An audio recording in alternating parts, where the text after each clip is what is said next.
Audio Jungle. Ya, assalamualaikum warahmatullahi wabarakatuh. Saya Adan Ahmadi dengan NIM C011 2007 Prodi Manajemen. Jadi saya akan mempresentasikan tugas dari manajemen kualitas dengan materi pengenalan manajemen kualitas. Ya, yang pertama kita bahas yaitu apa yang dimaksud dengan kualitas. Kualitas adalah ini ada beberapa penemu, yaitu yang pertama menurut Juran, yaitu kualitas adalah kesesuaian dengan tujuan dan manfaatnya.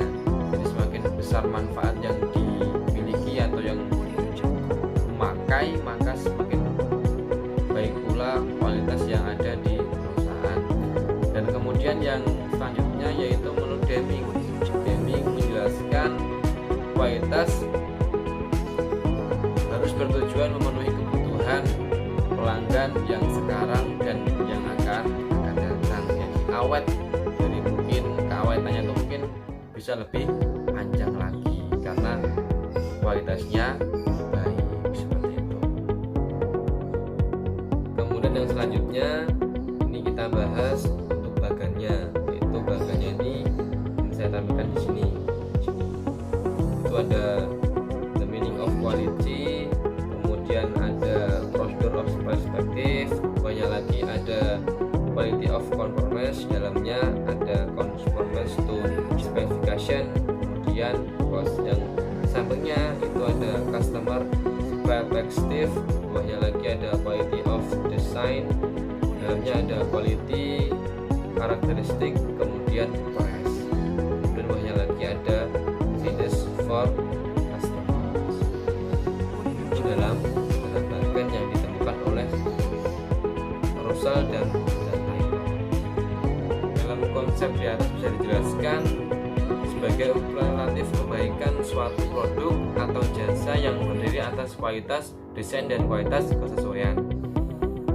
Kualitas desain merupakan fungsi spesifikasi produk, sedangkan kualitas kesesuaian adalah suatu ukuran seberapa jauh suatu produk memenuhi persyaratan atau spesifikasi kualitas yang telah ditetapkan. Jadi semakin ukurannya semakin jauh, berarti semakin baik kualitas yang kita produksi. Selanjutnya kita bahas tentang mengapa kualitas itu penting.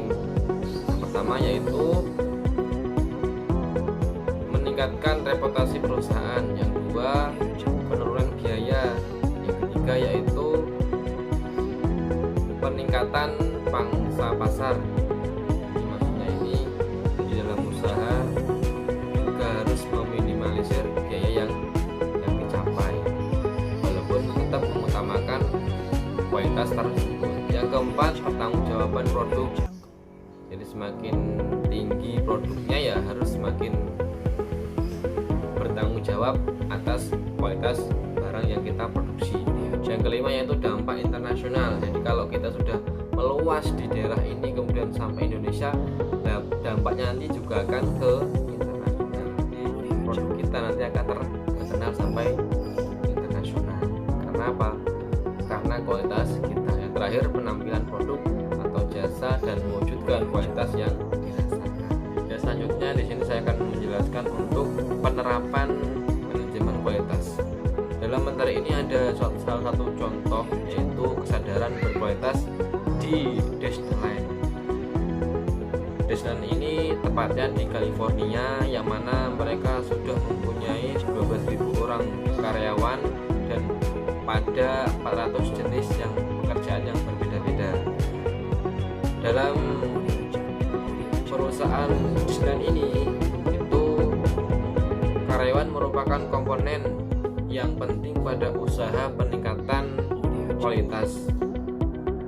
Jadi tidak cuma hanya di bahan-bahannya atau alat-alatnya, tapi karyawannya pun ia tingkatkan supaya berkualitas.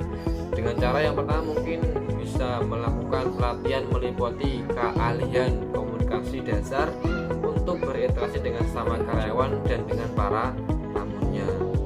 Juga setiap karyawan berhak mengevaluasi program pelatihan pengupahan dan pengolahan perusahaan. Dan dalam kesenian ini juga mempunyai misi, yaitu semua karyawan menciptakan kebahagiaan.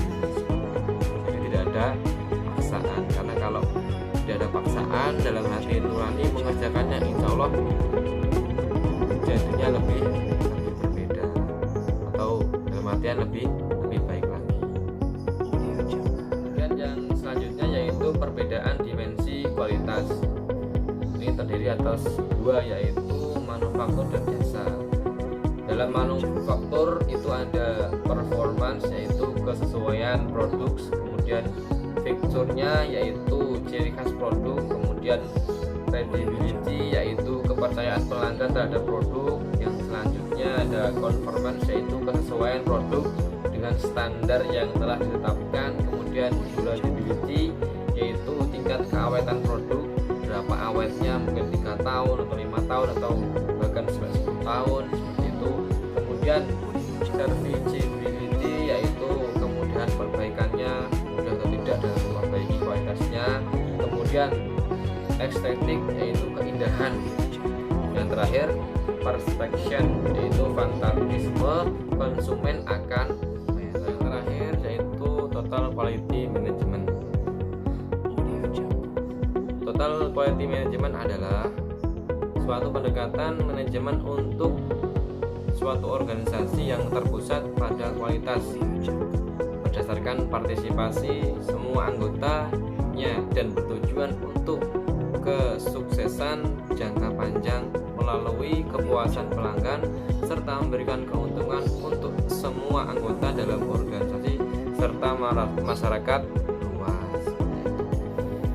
Dan menurut Goes dan Davids, pendekatan ini mempunyai beberapa ciri karakteristik. Yang pertama yaitu berfokus pada pelanggan, fokusnya itu pada pelanggan. Yang kedua, tujuan utamanya adalah kualitas dan kedua. Kemudian menggunakan pendekatan ilmiah dalam mengambil keputusan dan penyelesaian masalah. Kemudian komitmen terhadap kualitas dalam jangka panjang, sampai itu panjang kualitasnya. Kemudian mengadakan kerja tim, jadi semua bekerja sama, tidak ada yang saling egonya dinomorsatukan. Kemudian mengadakan perbaikan proses secara terus-menerus dan berkesinambungan. Tujuannya untuk apa? Biar lebih baik lagi, atau maksudnya ini untuk mengevaluasi. Kemudian memperdayakan pendidikan dan pelatihan, ini khususnya untuk para karyawan dan semua yang ada di sana juga perlu diberikan pelatihan biar terupdate. Kemudian adanya kebebasan dalam mengadakan pengadilan.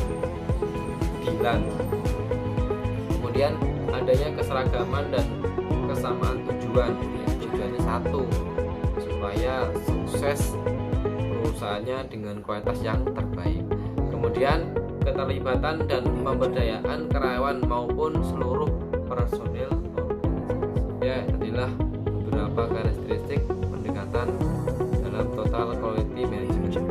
Yang terakhir ini adalah kesimpulan dari saya, yaitu suatu perusahaan harus selalu berpikir untuk meningkatkan perusahaannya itu bisa menjadi perusahaan yang berkualitas, karena ini juga menunjang lama atau tidak lamanya juga tergantung dengan kualitasnya. Karena kalau semakin baik kualitasnya, maka pelanggan pun juga akan semakin betah, akan semakin lama bekerja sama dengan perusahaan. Dan juga selalu untuk melatih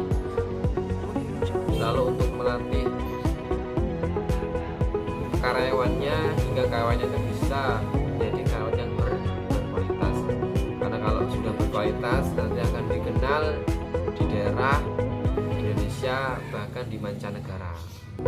Dan saya cukup, banyak kata yang tidak pas, saya minta maaf yang sebesar-besarnya. Wassalamualaikum warahmatullahi wabarakatuh.